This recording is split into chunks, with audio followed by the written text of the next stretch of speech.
કા કેમ ગુમસુમ બેઠી છો? ગુમસુમનો બેસુનો શું કરું?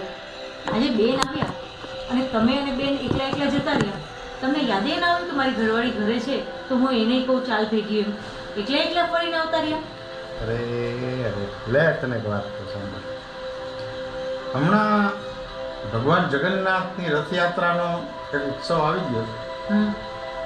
ત્યારે એ યાત્રાને નિહાળવા માટે તું જ ગઈ હતી ને, હા, ફૂલની થાળી લઈને શેરીએ વધામણા આજે કરવા. બધા વાત જોયે ને.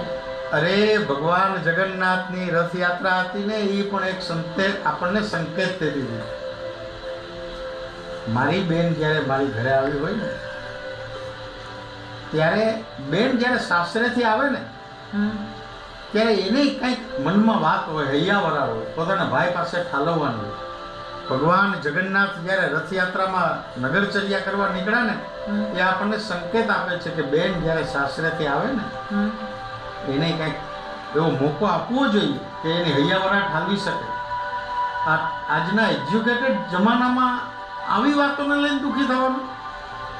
અમે ગયા હશું પાછળથી તો તને એવા જ વિચાર આવ્યા હશે ને કે લ્યો નીકળી ગયા બેનભાઈ, હાસ તો ખરાબ મારે તો બસ કામ જ કરવાનું, મને તો કોઈ પૂછતું નથી, આવા જ વિચાર આવ્યા હશે ને.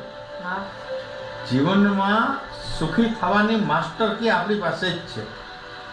નાની નાની વાતોમાં દુઃખી થઈ, નાની નાની વાતોમાં નેગેટિવ થઈ અને બધા જ વિચારોનો દુઃખનો ટોપલો આપણી ઉપર લઈ લેવો કે નાની નાની વાતને પોઝિટિવ લઈને આનંદ કરવો. શું કરવું એ તો આપણે નક્કી કરવાનું છે.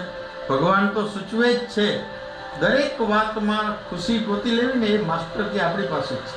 હવે તારે નક્કી કરવાનું છે કે આપણે શું કરવું.